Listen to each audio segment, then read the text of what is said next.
Hey there, my name is Daniela Solarte, and my best friend and I have decided to start this channel with the purpose of raising awareness about important environmental and social issues. I will be targeting the environmental issues, and my best friend Vale is going to target the social issues. So, welcome to this new channel. It's called A Shot of Reality, and in today's video, we're going to talk about the impact that cows have in their environment and how they contribute to global warming and ways in which we can mitigate the impact that these cows have in our planet. As you guys can see, my English is not perfect since it's not my first language, so I'm sorry if I make any mistakes. Remember that all the information that I will be using is taken from the internet, so I will be posting in the description box the references if you guys want to look for more information. Thank you. So the most important thing to understand about cows is the way in which they produce methane, which is a harmful greenhouse gas. Firstly, cows eat only organic material and take out carbon dioxide.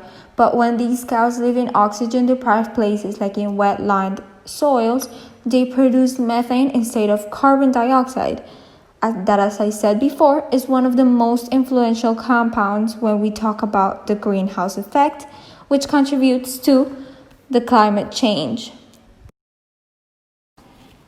It is a common belief to say that cows' farts are bad, but it's their burps that are the real problem. Cows are ruminants. This means that they have 4 stomachs and they digest their own food in their stomachs instead of their intestines as humans do.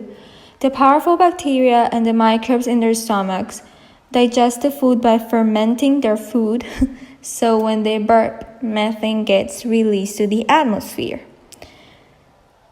The big problem is not the cows. The problem is that we are overproducing them to use them as a source of food.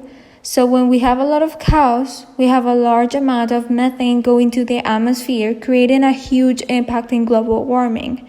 According to National Geographic, methane is 28 times more powerful than carbon dioxide at warming the earth.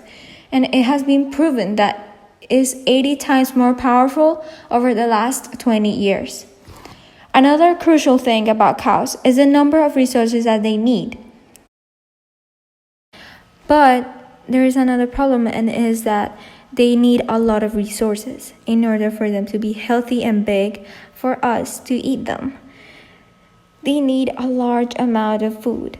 They even get to the point where they eat more than us. The agriculture sector is starting to cover bigger chunks of land in order to provide the amount of food that these cows need. And not only that, but the fact that this land requires a huge amount of water. If we were to eat only the food that the cows need, we would really save a lot of resources. Land and water. Humans have always had the necessity to eat other animals, such as cows. This is why in the modern era, we tend to make an overpopulation of cows and other animals to fulfill our carnivorous needs, as I said before. This is why we have to start making a change. There are studies that indicate that if everyone, or at least half of the population, would be at least vegetarian, the CO2 and methane emissions to the atmosphere would decrease significantly. We would carry out a healthier lifestyle as humans, and we would take care of our beautiful planet. By eating less meat, you can also make a change. There are tons of other ways to obtain protein, like in Greek yogurts, beans, chia seeds, quinoa, peanut butter, almonds, eggs, and more. In the following picture taken from the World Resources Institute, we can see how the graph shows the amount of carbon dioxide made only by agricultural production. We can see how 35% of it is ruminant enteric fermentation. 20% is soil fertilization only for the animals, and 12% is ruminant wastes on pastures. Being able to lessen the consumption of meat and trying to be more vegan or vegetarian is not only going to mitigate the effects on climate change, but it is also going to have benefits for you. You will create new habits, have more energy, have more vitamins, minerals, and more. And you would also mitigate the effect of our agriculture and water pollution. I am not saying that all of you guys should be vegetarian and vegan, but I'm saying that if we have a less consumption of meat, it's going to benefit you guys and the world entirely.